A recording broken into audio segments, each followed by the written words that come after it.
Well, I was born and raised in Louisville, Kentucky. Went to the University of Louisville, and after graduation, I spent several months before taking a job. I had been working at Sears Roebuck in Louisville for a couple of years going through school, helped pay some expenses.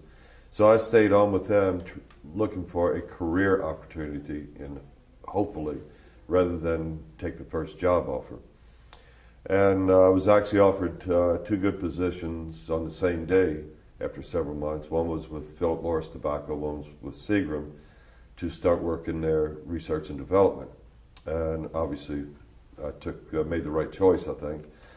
And I worked in Seagram's R&D. The corporate headquarters was in Louisville at the time, at the 7th Street Road Calvert Distillery plant.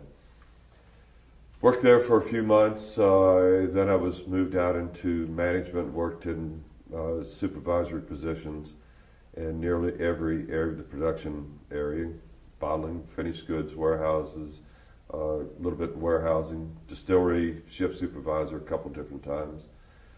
And after 11 years at the facility in Louisville, unfortunately, at the time I thought it was unfortunately, transferred to New York, Seagram's corporate headquarters, and I was a chief industrial engineer.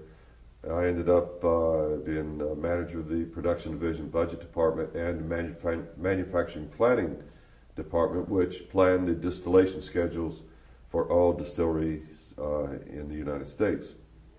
I was there for close to 15 years. During all those years, I was always asking, especially at an annual review, if there's ever an opportunity to get back to Kentucky and to distillery operations.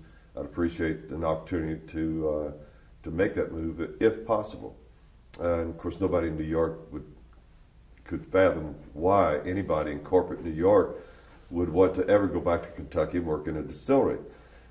And I think it was about 1990, the gentleman I've worked with most of those years asked me if I'd been serious. Every year I'd make this request. I said, no, of course not. I've just been kidding you all these years. And he knew I'd been serious, and he said, I'll tell you what, I'm thinking about retiring early within the next couple of years, and I will do everything I can to get you transferred back. He said, this has worked out so well up here, so I want to do something for you if possible. And, you know, I thought, well, I knew he'd make an effort, but fortunately it came true, and I had an opportunity to come back to Kentucky to Four Roses in 1992. And in 1994, I was transferred to the distillery, and in January 95, I was named Master Distiller, and I was also the Kentucky area manager at the time. And it's, it's from there, my goodness, what's that been, over 20 years ago now? It doesn't seem like it. And when I got back, Four Roses Bourbon had been in export markets only since the late 1950s. But even when I was in New York, I'd begun an effort to I felt like Seagram needed a bourbon in the U.S. market, making some efforts, but there was no passion involved. But it became a passion when I got to Kentucky, especially to the distillery, and trying to bring Four Roses Bourbon back home to the U.S. And that went on for years and years, and most people in the production facilities were a little bit intimidated by anyone that called from New York.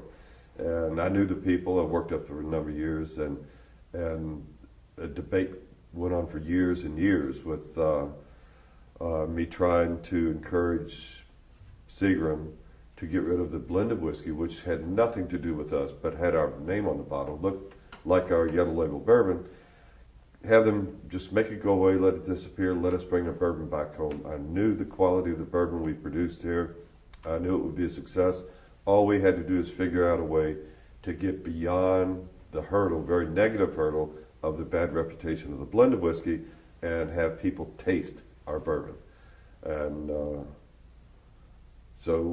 it's history since then. We finally, unfortunately, took Seagram going out of business at the end of 2001 to really make it happen.